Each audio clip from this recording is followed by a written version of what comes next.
Bienvenidos a la sección Entrevistas de Canal Europa. Hoy nos acompaña Juan Fernando López Aguilar, el presidente de la Comisión de Libertades Civiles, Justicia y Asuntos de Interior del Parlamento Europeo.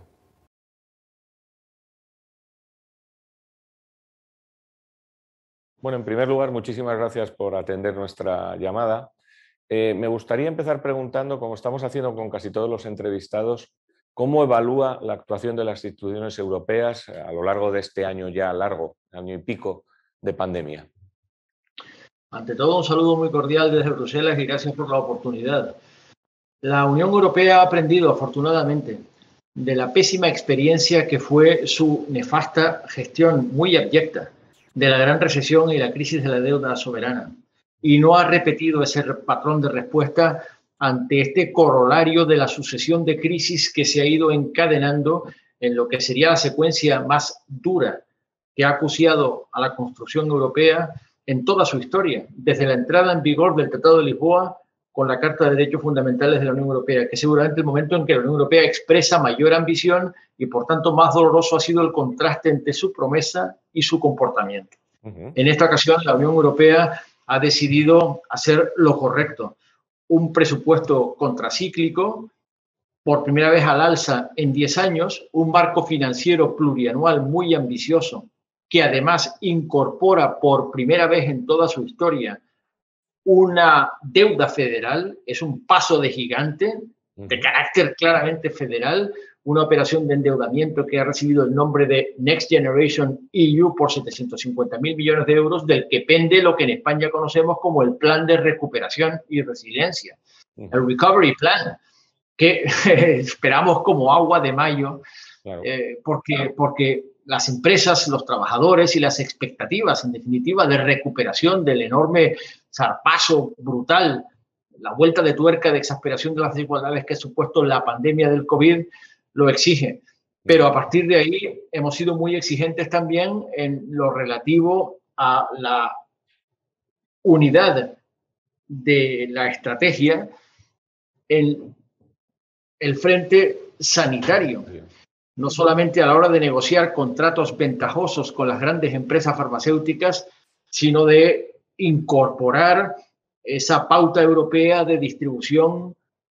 de producción y distribución de vacunas, que tenga un componente también de solidaridad desde la comprensión correcta, a mi juicio, de que no estaremos a salvo si no estamos todos a salvo, de que la pandemia es global y por tanto la Unión Europea tiene que significarse también de manera solidaria en la respuesta global frente a la pandemia. Y se han producido problemas, el Parlamento Europeo ha sido muy crítico, problemas de incumplimiento, hasta AstraZeneca notablemente le hemos exigido a la Unión Europea que sea contundente, que sancione, que sea capaz de exigir el cumplimiento de los contratos.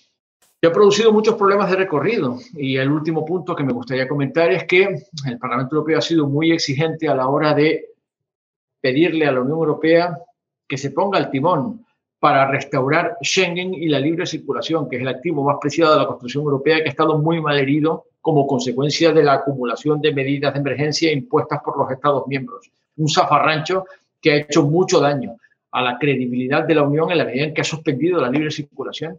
Y hemos conseguido, en una negociación contrarreloj en la que he sido ponente del Parlamento Europeo, sacar adelante un certificado COVID para la libre circulación que esperamos que sea un acicate para el restablecimiento de la confianza entre los Estados miembros y la confianza individual de la ciudadanía europea de que puede atreverse de nuevo a viajar con ciertas garantías, con seguridad jurídica y no someterse a discriminaciones ni a medidas abusivas ni arbitrarias de restricción de su libertad de circulación en el verano del 2021. Una segunda cuestión tiene que ver con que hace nada, hace un mes, se lanzó la conferencia sobre el futuro de Europa, el día 9 de mayo, coincidiendo con el Día de Europa. Las tres instituciones, el Parlamento, la Comisión y el Consejo, lanzaron con una intención muy participativa. Esa es la gran novedad de la conferencia. ¿Qué objetivos cree que debe tener y en qué cifraría su éxito? ¿Cómo cree que debemos afrontar la conferencia? Le escuché decir a Van Rompuy, presidente del Consejo, en la entrada en vigor del Tratado de Lisboa y la Carta de Derechos Fundamentales de la Unión Europea, que íbamos a pasar el resto de nuestras vidas en el Tratado de Lisboa. Es decir, en otras palabras, que nos íbamos a morir con el Tratado de Lisboa, que ha mostrado, sin embargo, limitaciones como siempre.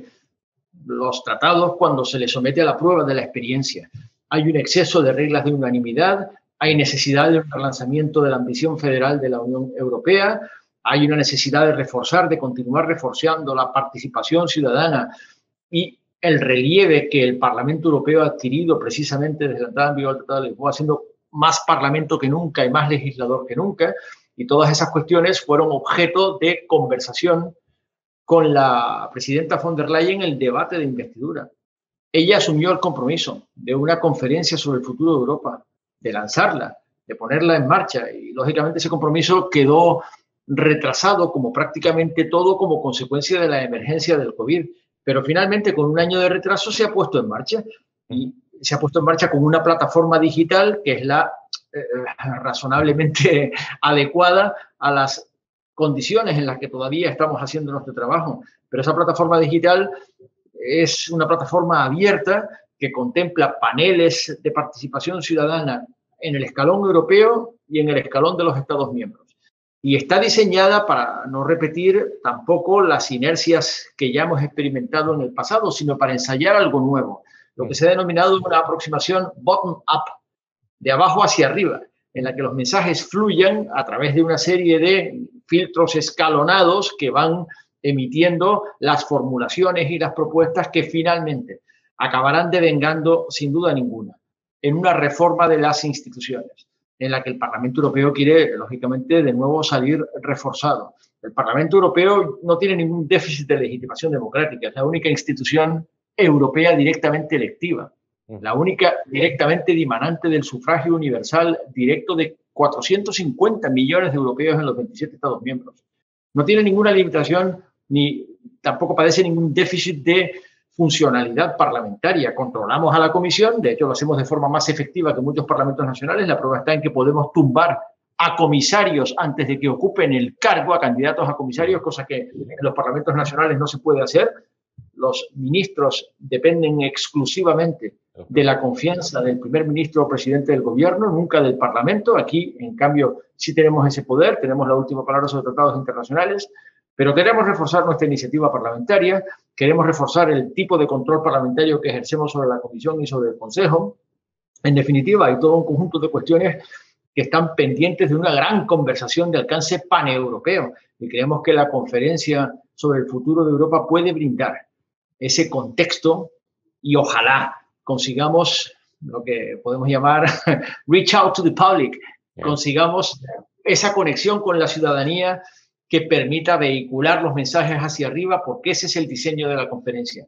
Y esperamos que no sea un fracaso, esperamos que esté coronada por un razonable balance de resultados y conduzca a una reforma institucional, a mi juicio, deseable.